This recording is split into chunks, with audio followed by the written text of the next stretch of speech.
हाँ साथियों नमस्कार। गोमती अकेडमी सुल्तानपुर में आपका हार्दिक स्वागत है।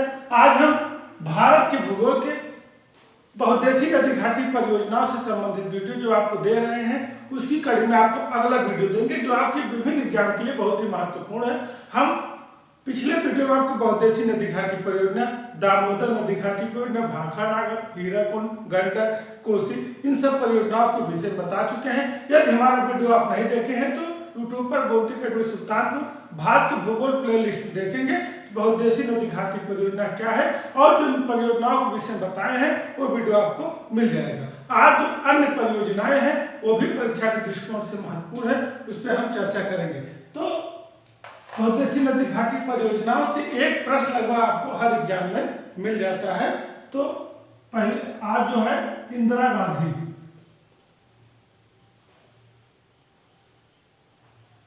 गांधी परियोजना,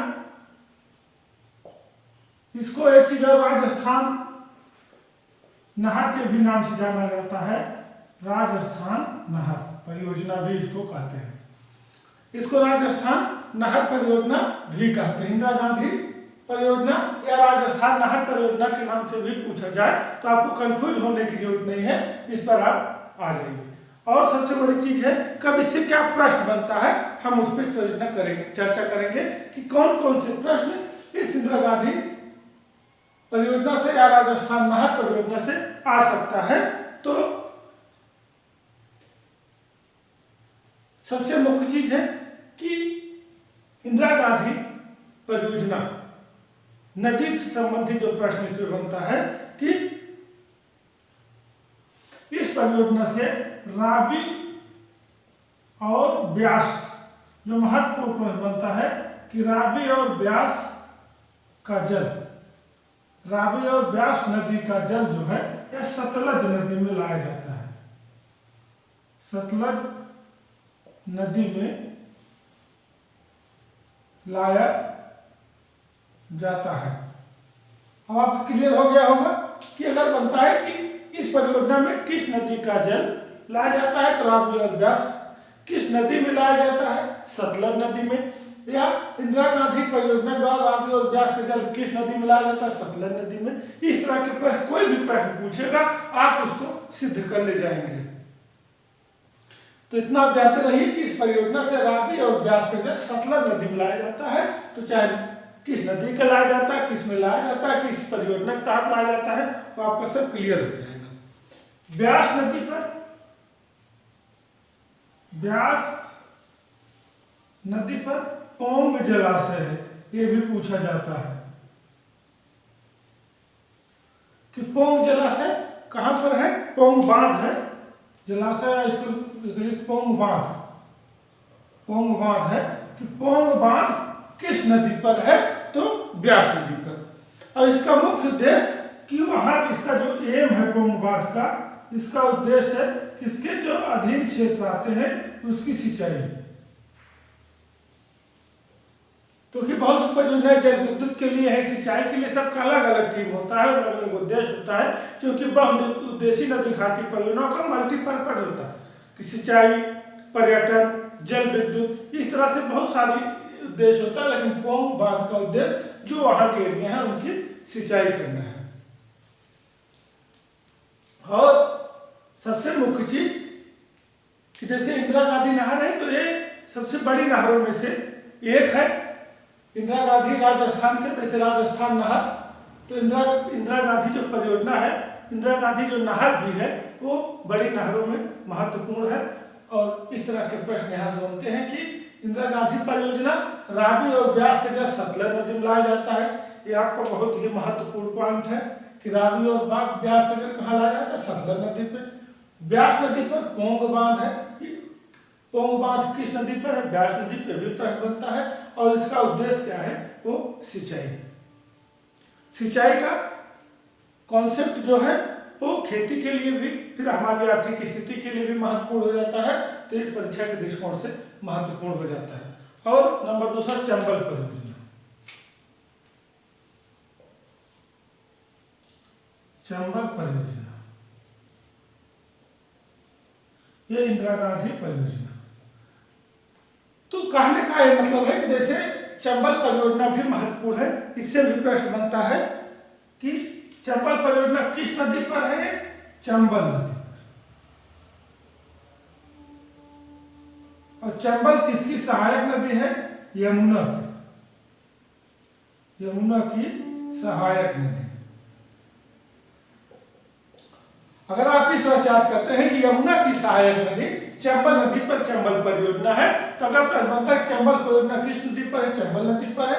और किसकी सहायक है? यमुना की। आप समझिए कि ज्यादातर परियोजनाएं अपने नदी के नाम पर रखी गई, कुछ अलग है, उसको ध्यान देने की जरूरत है। बाकी आप परियोजना देख कर नदी जान लेंगे किस नदी पर है। इसमें एक महत्वपूर्ण बनता है कि यह मध्य प्रदेश और राजस्थान की, मध्य प्रदेश और राजस्थान की संयुक्त परियोजना है। इसकी कंबाइंड परियोजना है कि इसकी मध्य प्रदेश और राजस्थान की। ये भी आपकी एग्जाम के दृष्टिकोण से बहुत महत्वपूर्ण है कि मध्य प्रदेश और राजस्थान की संयुक्त परियोजना है। और इसमें जो महत्वपूर्ण प्रश्न बनता है कि इसमें मध्य प्रदेश और राजस्थान, एक प्रश्न आता है, थोड़ा उसको ध्यान देने की जरूरत है कि मध्य प्रदेश में इसमें गांधी सागर बांध है, गांधी सागर बांध है। और राजस्थान में जवाहर सागर, जवाहर सागर और राणा प्रताप सागर, राणा प्रताप सागर बांध। इसको थोड़ा सा ध्यान देने की जरूरत है कि यहां से प्रश्न बनता है कि गांधी सागर, जवाहर सागर, राणा प्रताप सागर ये बांध किस नदी पर है? तो आप चंबल नदी लगाइएगा। एक प्रश्न बनता है कि गांधी सागर बांध किस स्टेट में है? तो मध्य प्रदेश में। जवाहर सागर और राणा प्रताप सागर बांध किस नदी पर है? तो किस नदी पर है? चंबल। किस स्टेट में है? राजस्थान। तो प्रश्न को घुमाकर पूछता है।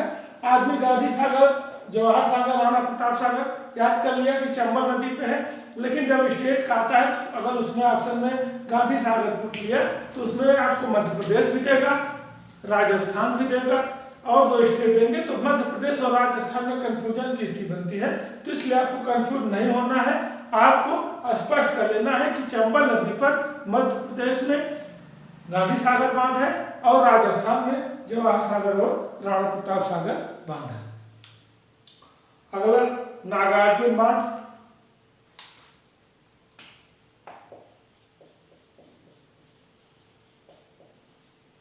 नागार्जुन बांध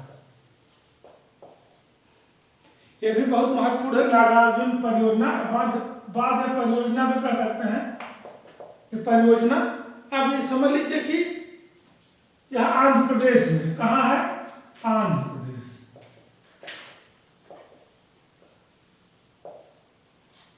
सबसे मुख्य चीज किस स्टेट में है? आंध्र प्रदेश में। किस नदी पर है? कृष्णा नदी पर बनाई गई है, कृष्णा नदी पर है, आंध्र प्रदेश में है और कृष्णा नदी पर है। और यह एक बौद्ध विद्वान, आपने पढ़ा होगा, जानने के लिए जान लीजिए, बौद्ध विद्वान नागार्जुन के नाम पर रखे गए। बौद्ध विद्वान नागार्जुन के नाम पर, नागार्जुन के नाम पर इसका नाम जो है नागार्जुन परियोजना रखा गया है, किसी नदी के नाम पर नहीं। थोड़ा सा अगर इस तरह पर घुमा देता है कि कौन सी परियोजना ऐसे है जो बौद्ध भिक्षु के नाम पर रखी गई है, तो आप यहाँ पर नागार्जुन लगाइएगा। कहने का मतलब है कि हमने आपको पहले स्पष्ट कर दिया है कि ज्यादातर परियोजनाएं नदी के नाम पर हैं, कुछ परियोजनाएं नदी के नाम पर नहीं है।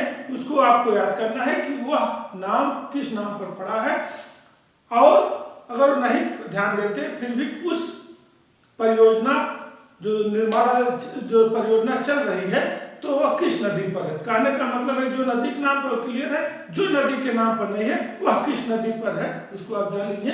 तो नागार्जुन है कृष्णा नदी पर, और सबसे बौद्ध विद्वान नागार्जुन के नाम पर है, आप जानकारी के लिए जान लें। और इसमें कौन से ट्रिक भी आप करना चाहते हैं, अगर कृष्ण का नाम आ जाता है, ट्रिक भी आप समझ लें कि अगर कृष्ण का नाम आ जाता है तो हाँ अर्जुन भी आ जाते हैं, तो आपको कृष्ण अर्जुन की जोड़ी फेमस है। इसके लिए आप जान लीजिए कि कृष्ण अर्जुन सब लोग जान रहे हैं, कृष्ण और अर्जुन। इसमें आपको कंफ्यूजन नहीं होना है कि जब अर्जुन आ गया, नागार्जुन कृष्णा नदियाँ लगा ले तो आपको याद रहेगा। और तुंगभद्रा परियोजना, तुंगभद्रा परियोजना, ये भी बहुत ही महत्वपूर्ण है कि अभी आंध्र प्रदेश, ये जो है आंध्र प्रदेश और कर्नाटक स्टेट को जो फोकस करते चलिए कि यह आंध्र प्रदेश और कर्नाटक के सहयोग से, कर्नाटक के सहयोग से, ये भी महत्वपूर्ण है। और तुंगभद्रा नदी पर है, तुंगभद्रा नदी पर, तुंगभद्रा परियोजना किस नदी पर है? तुंगभद्रा तो कम पूछे जाने के चांस आते हैं, बस इसमें जैसे जो नदी के नाम पर है उसमें कम पूछता है कि जैसे तुंगभद्रा परियोजना किस नदी पर है, पूछ भी सकता है लेकिन कम चांस बनते क्योंकि तुंगभद्रा नदी पर है। लेकिन किसके सहयोग से है, किसकी संयुक्त परियोजना है? तो तुंगभद्रा किसकी सहायक नदी है? कृष्णा की। ये भी आप जान लीजिए कि तुंगभद्रा कृष्णा की सहायक नदी है, कृष्ण नदी की सहायक है। यह प्रश्न बन सकता है कि तुंगभद्रा किस नदी की सहायक नदी है? तुंगभद्रा कृष्णा की सहायक नदी है और नागार्जुन हमारे कृष्णा नदी पर है ही है। और किस स्थान पर है? मल्लपुरम स्थान पर। अगर बहुत अंदर पूछता है तो मल्लपुरम स्थान पर ये परियोजना आपकी है। तो आपका यह स्पष्ट हो गया कि तुंगभद्रा परियोजना कृष्णा की सहायक, तुंगभद्रापन है आंध्र प्रदेश और कर्नाटक के सहयोग से है और यह मल्लपुरम नामक स्थान पर यह है। और अब आपको एक परियोजना मयूराक्षी,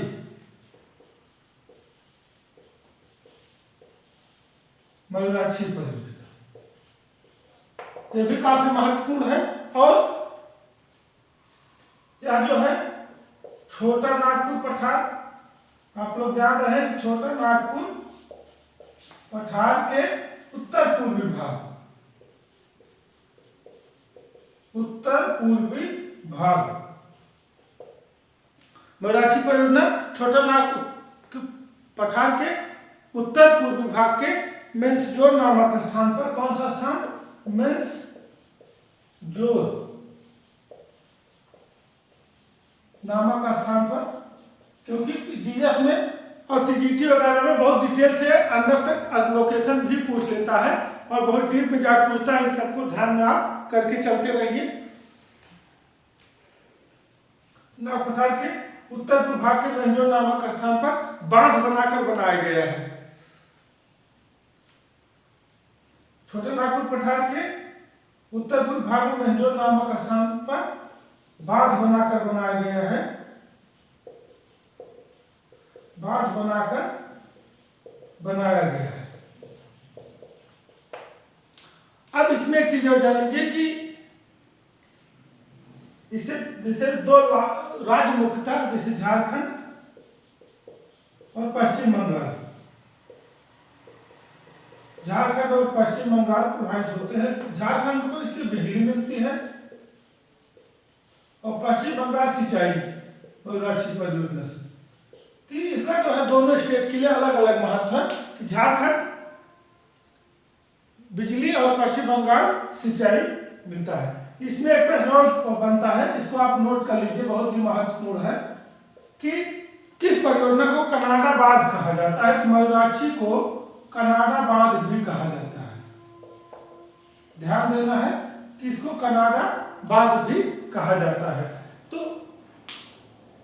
इस तरह प्रश्न बने तो आप कनाडा बांध, अगर पूछे किस परियोजना को कनाडा बांध कहा जाता है? मयूराक्षी, या मयूराक्षी परियोजना को अन्य किस नाम से जाना जाता है? कनाडा बांध।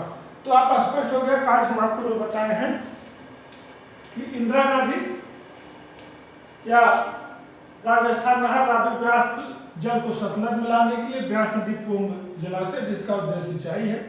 चंबल यमुना की सहायक नदी चंबल नदी पर है। राजस्थान और मध्य प्रदेश की संयुक्त परियोजना है। राजस्थान में गांधी सागर बांध है और राजस्थान में